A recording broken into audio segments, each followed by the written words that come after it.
Oh yeah. Yeah. So we are live now. I guess we'll go ahead and chat for a few seconds. They probably talk about us big time and that kind of stuff. But Oh I yeah. guess Well, sometimes technology works for you, and then sometimes it works for you. you see what they got these robots now. You saw what Google said. Google with their AI, they said the AI got smarter than they even programmed. Said Uh-oh. the computer started teaching each other stuff that they wasn't even programmed to teach each other.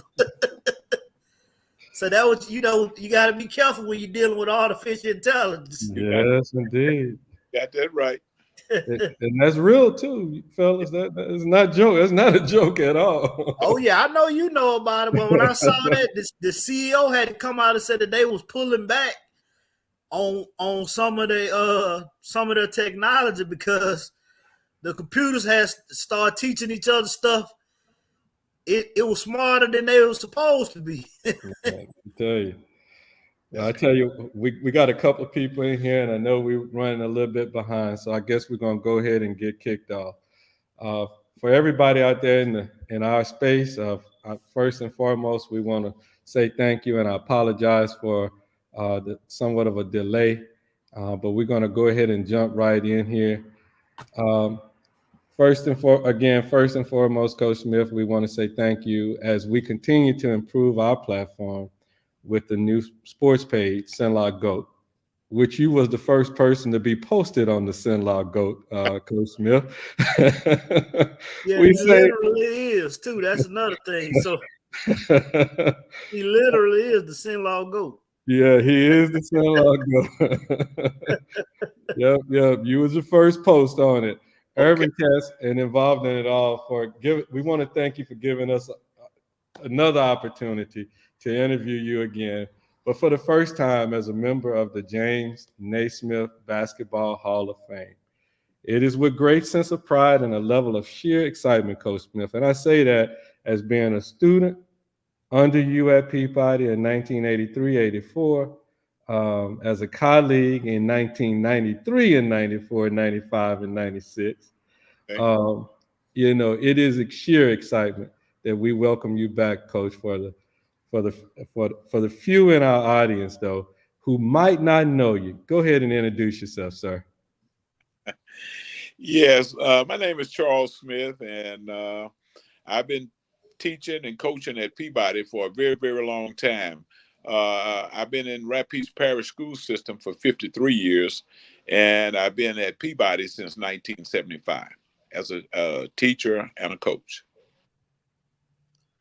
Teaching, Wow. and now what subject you teach, Coach? I teach math. All right. Amen. Well, Coach, I want to thank you for another chance to be in the presence of greatness. I told you the last time, but this is the highlight for me of everything that we've been doing with UrbanCast and involved in it all, and now CenlaGOAT.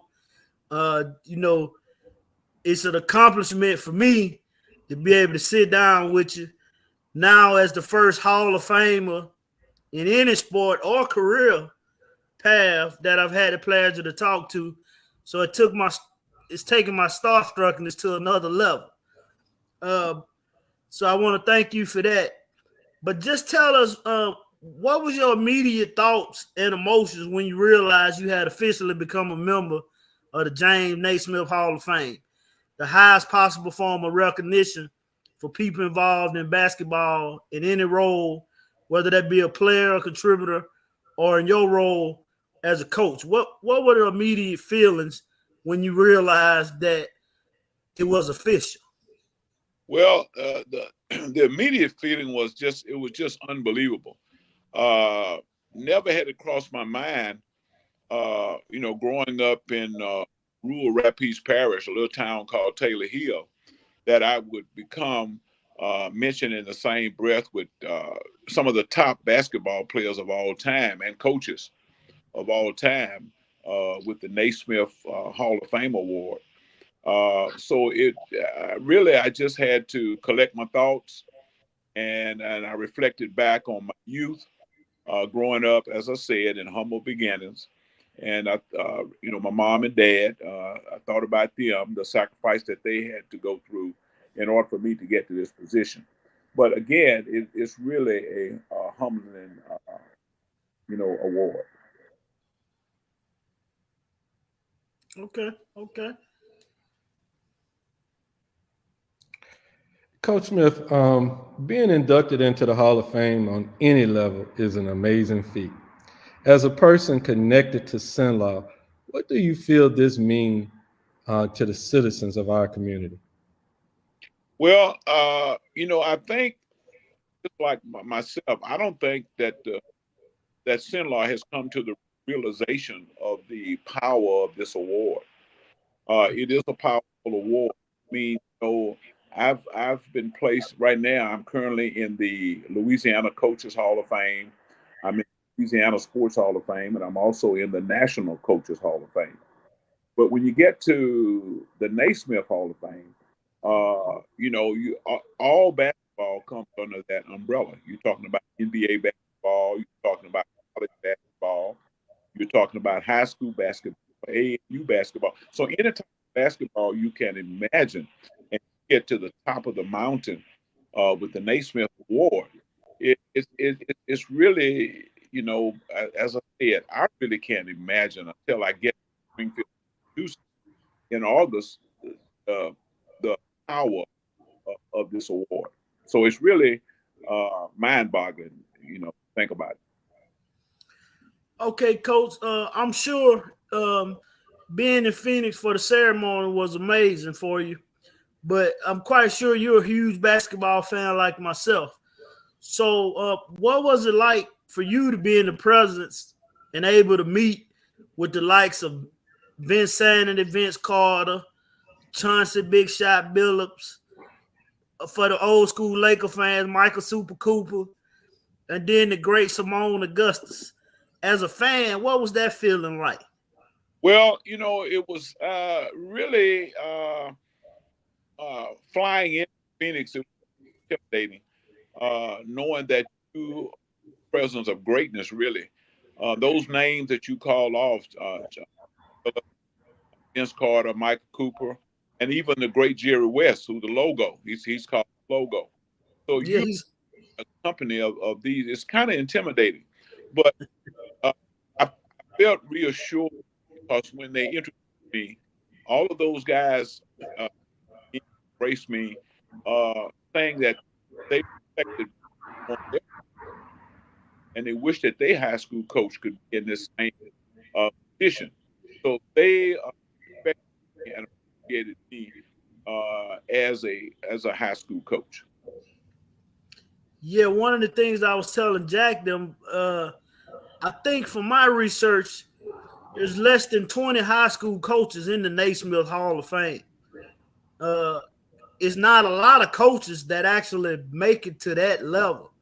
Right. Uh, and to be a high school coach and make it to the Naismith Hall of Fame, it's probably the rarest feat that a coach can make possible. So I can just imagine, that feeling when you think about those names. I was born a Laker fan. My mom always say that uh, that my grandfather's favorite player was Michael Cooper because he said Michael Cooper Magic wasn't gonna fight, but Michael Cooper would. They had Michael Cooper out there to make sure nobody messed with Magic, uh, and to put Cooper on Bird when they played the Celtics. right. That's right. You're absolutely correct. Coach Smith, your accomplishments speak for themselves, but this one in general is by far the biggest individual accomplishment possible. There is a concern in the community, um, and I think you guys alluded to it just a few seconds ago, that there is not enough being said or done to recognize you and relay the message of what it means to have accomplished this feat. How do you feel about that aspect of this process? And does it bother you the thinnest bit that more is not being done or done yet to honor and recognize you and your accomplishment? Well, to be honest with you, I didn't get into coaching for personal accolades or recognition. Uh, Hmm. Coaching and also into teaching to help young kids. And what I mean by that is I felt that I was blessed over a long period of time to relate to these young people, to give them a sense of thinking outside the box. Now, what I mean by outside the box is to get them in the mind frame of thinking outside of Alexandria, thinking outside of Central Louisiana. And I think I've been very successful in doing that because, uh, the young men from Acadian Village, from Samtown Woodside, from the Sonia Quarters. These young men have gone on and done great things. And when I say that, you look at vice president of Fortune 500 companies, you look at pilots, you look at doctors, lawyers, even inventors. One of my former players has a patent for inventing, electrical. He's an electrical engineer. So I don't really look for the personal accolades, and I've never done this for personal accolades. But the thing that makes me good in the afternoon, my things are call and doing, and they for thinking helping them to get the position that they're in right now. So I feel that I'm more than recognized uh, within uh, my group and group, the people four horse. And we all have a code. We've all within our organization that all in one call, and that's what coach over career to help me in uh, Louisiana.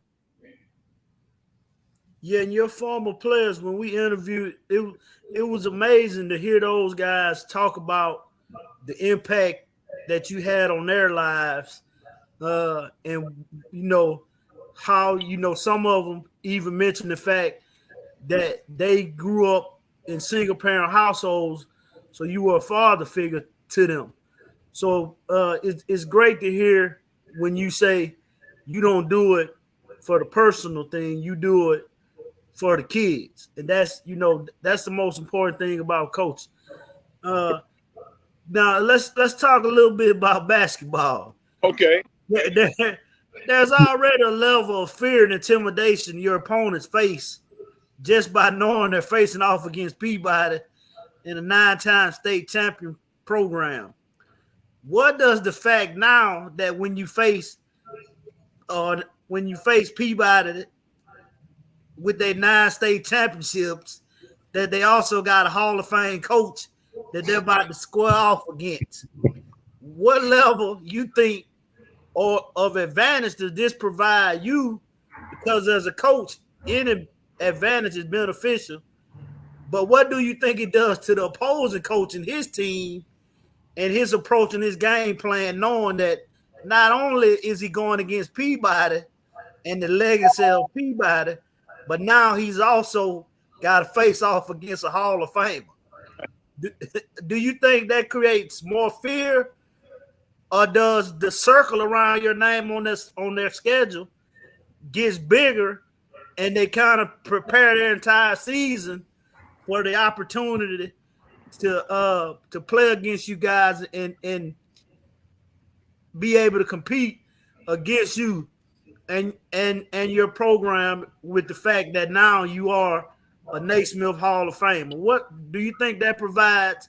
I mean, you guys already got the intimidation factor, just being Peabody itself. I mean, wherever they know about Peabody basketball program, pretty much anywhere in the southeast part of the United States for sure. But what do you think?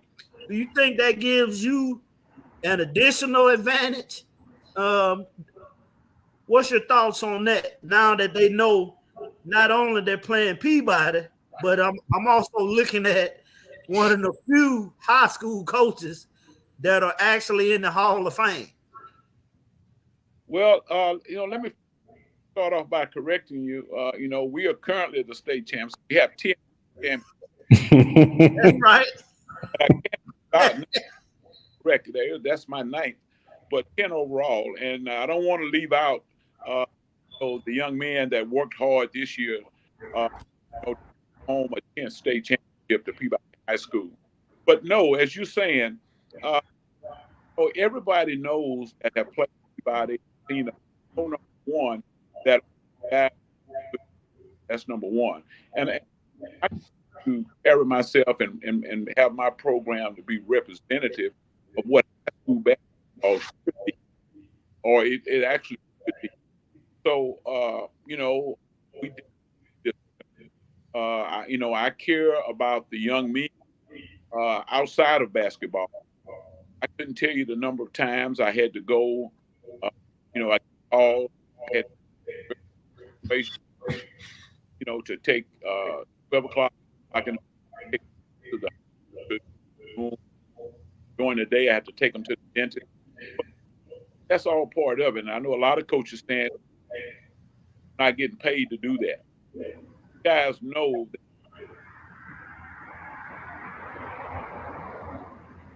that is built around the players, and to be that win. Everybody wants to win, but I want my to let them know that if they sacrifices life, so that I would like to hear.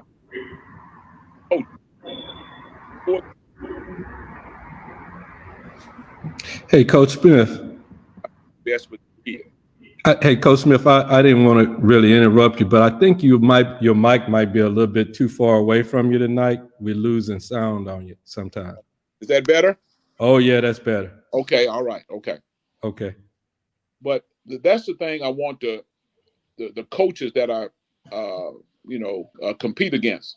I want them to know that it's more than just basketball.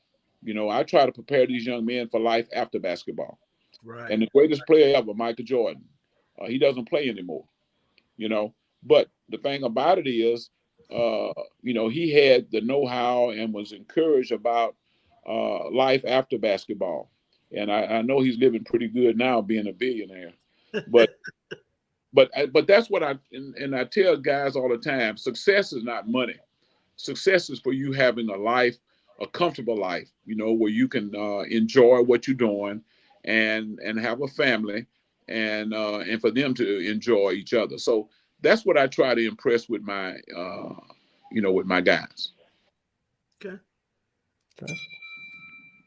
Coach, with you reaching this pinnacle of your career and becoming a Naismith Hall of Famer, the spotlight is shining bright on Alexandria at this moment.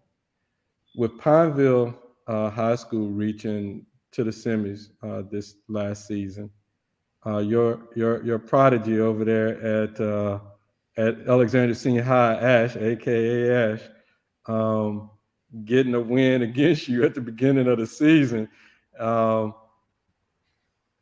plus Marksville winning a state title. How do we as a community leverage the recognition and competition level and talent into something that the entire CenlaGOAT community can embrace and benefit from in the future? And I'm gonna go a little bit further. One of the things I saw this season is I saw a ton of coaches, Coach Brasher, Coach Sears, and all of the other games that we covered. I saw guys going way above and beyond what they were doing. And to see what you guys are accomplishing there and just to see the sheer talent that we have here in Central Louisiana, how can we leverage that and bottle it up and really start helping these young kids that so desperately need the help? Well, one thing I've noticed and I've always tried to do, when I'm speaking or being recognized, I always say that, we everywhere we travel, we represent the Rapides Parish School Board. Mm-hmm. There's competition within the schools, because that's natural. But we all are under the umbrella of Rapides Parish School Board. So each school, win, lose, or draw, should be trying to lift each other up, not tear each other down.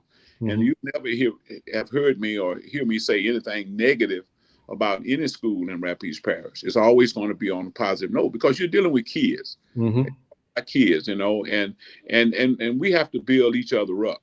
And if we do that, that'll help the kids progress to another level. So it's not about Peabody being all of that or not being all of that.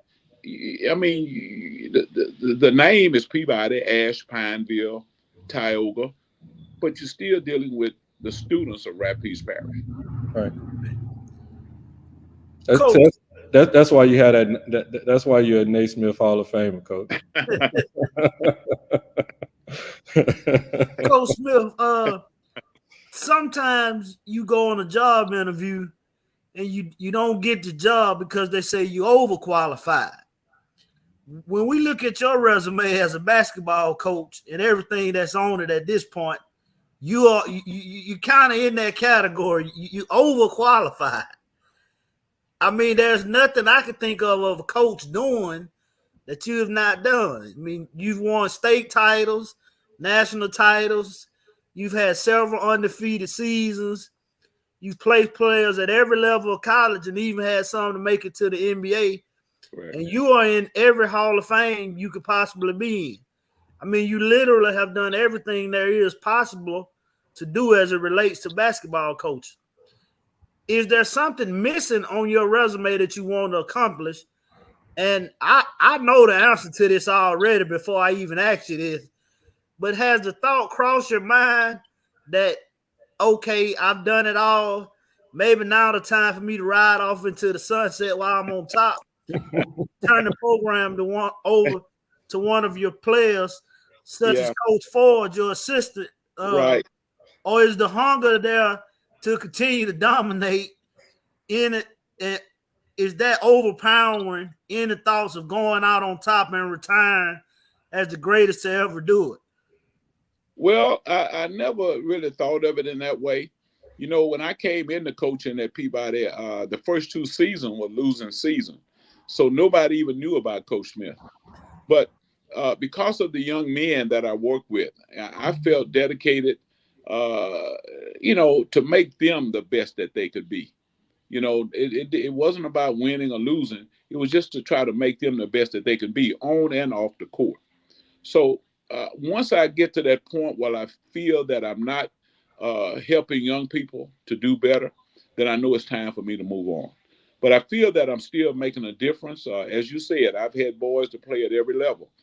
I've had boys to play at UConn, Alabama, Oklahoma State, USC.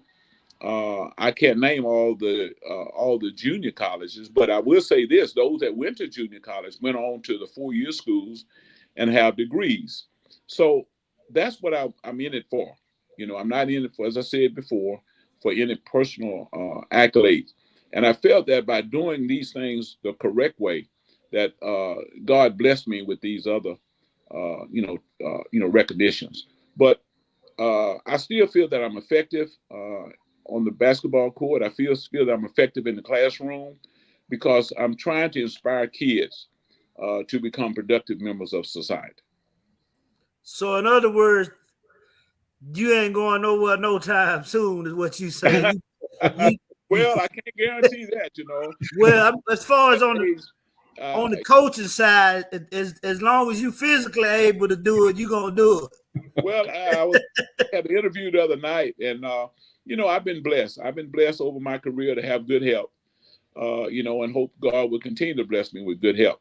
But everybody say, well, why is that? Well, I say I don't, get out there and work out every day. But my dad, I have to mention him. You know, he passed away last year at 99 years of age, a World War II veteran. Wow. Mom, she passed away at 92. My dad was 99. My mother was 92. So more or less, it's in my genes. My mother retired from teaching Head Start at the age of 80. But I knew I'm not going to go that long.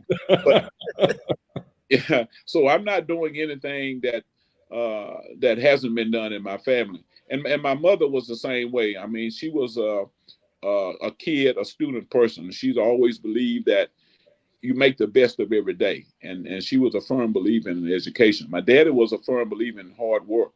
If you're going to do something, make sure you do it the right way. So I come from a pretty good, pedigree, when it comes to hard work and doing things the right way. So once I lose that, and eventually I will, I know it'll be time to move on. Well, you got an assistant on you. You got some qualified people. I'm quite sure. I know Coach Ford was on one of your undefeated teams, so that line to get that job whenever you do decide to step away, that line's gonna be pretty long for people trying to get that position. It's I think about Nick Saban. I see Nick Saban retired, after 6 or 7 national championships.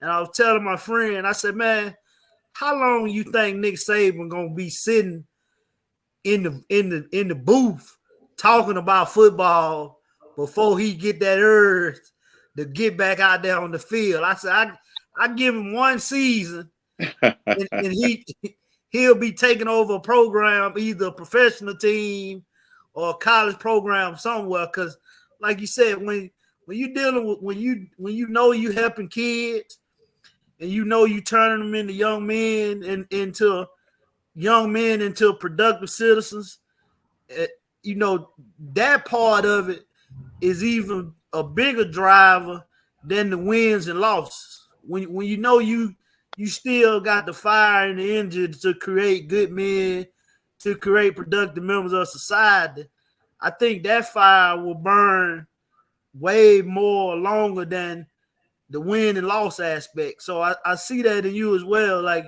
I always tell the kids that I coach, like you said, the wins and the losses is part of the process. But if we're doing it the right way, it's going to be a lot more wins than losses. So, That's right. That's right. Coach, we certainly want to thank you for giving us your time and the honor to celebrate you in this fashion. I know we're social media, but we certainly want to say thank you. For joining us here on this platform.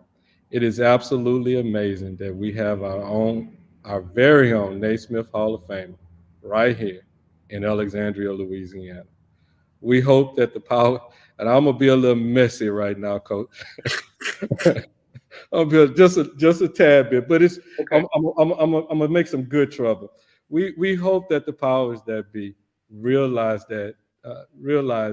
just that and give you the proper recognition you deserve with the stature of Coach Charles Smith, and a Coach Charles Smith Day. It is examples like yourself, Coach Smith, that we need to celebrate. So our young men and the young ladies see the dreams that can become a reality. With hard work and dedication, anything, Coach, is possible. We just want to thank you, and we hope the weight and the significance of your accomplishment get you the proper recognition that you will be a part of this community forever. Is there anything else that you'd like to say before we close out tonight, Coach? Well, I would like to say thank you all for having me on your podcast. And I just want to leave this, with your listening audience. Mm-hmm. And I always tell my young men this, good things happen to good people, and I'm a firm believer in that. I know everything now, everybody wanted, right now, today. That's right. Hurry up. But what I've accomplished has been over a long period of time. You're talking about 53 years serving the students of Rapides Parish. And the awards are humbling. They are fitting. But the main thing is to see these young people, as I said before, to go on and become, productive members of society. So that's the thing I want to encourage your listening audience about. Reach out and help somebody, and if possible, reach out and help 2 people and prosper 3 people. And if everyone do that, just think how better world we would have. Absolutely, Coach. Absolutely. And you've been that role model in our community for quite some time. And again, from the bottom of our hearts, we want to say thank you. Thank you all so much. Thank you. Yes, sir. Like Jack said, I just want to thank you. Like I said, this talking to you these last couple of times, meeting you in person is been a highlight of what I do. I'm a very big sports fan. And I've been bragging before you even made it. I knew you was gonna make it, but I've been bragging to everybody that'll listen. When I went to I was talking to Jack the other night while I was at my son's basketball practice, and one of the parents overheard me say, "Oh, you know somebody that's in the Hall of Fame?" I say, "Yep, I sure do." I say, I say, we good friends too. I say, so I appreciate you for giving us this opportunity. It's just it's amazing. My wife, I know she watching, and every time I've talked to you, she said, "Boy, you sound like a kid in a candy store with a sign that say it's free." So I appreciate you. I'm glad. I know the kids, the parents, they appreciate it. And like Jack said, I hope that the people that can make those type of things happen, that are in those positions, I hope they realize what it actually means to have a Naismith Hall of Famer in their community, and they do the right thing by you, so that generations and generations from now, when you, Jack, and myself are gone on, that right, your memory still is strong in Alexandria, and the kids understand that, hey, if a Naismith Hall of Famer came from Alexandria, right, then I can be a brain surgeon. That's correct. I can be an astronaut. I can be anything, because despite some of the issues that we see in our community, we had somebody that accomplished the greatest possible feat that they could accomplish in their career. So again, like I said, it's like Jack said, from the bottom of our heart, we thank you for the opportunity. We appreciate you. And I'm looking forward to, I told Jack, I said, I see a 41-0 season coming next season, because you're coming back with a bunch of sophomores and juniors. And I can't imagine. I see it happen in the AAU tournaments when the kids, when you hear that this is the #1 ranked team, right? And the field come over the kids, and then you turn around and look at the coach, and you see the coach scared. He more scared than the players, because So I see you guys having plenty of success next year, and I'm definitely gonna try to make sure I come in next season and attend a few games, even with me down here in Florida. So I know you said you was gonna wait about 2 weeks. You're gonna get the guys 2 weeks off, so I'm quite sure y'all about to get back in the gym probably with a few days and start back working. So yeah. It's a pleasure, sir. We thank you very much. Thank you all for having me. Thank you very much. All right. You have a good evening there, Coach. Thank you. All right. If you can hang tight. Definitely want to say thank you to all of you guys who have been following us. We greatly appreciate it. Y'all have a great evening. Thank y'all.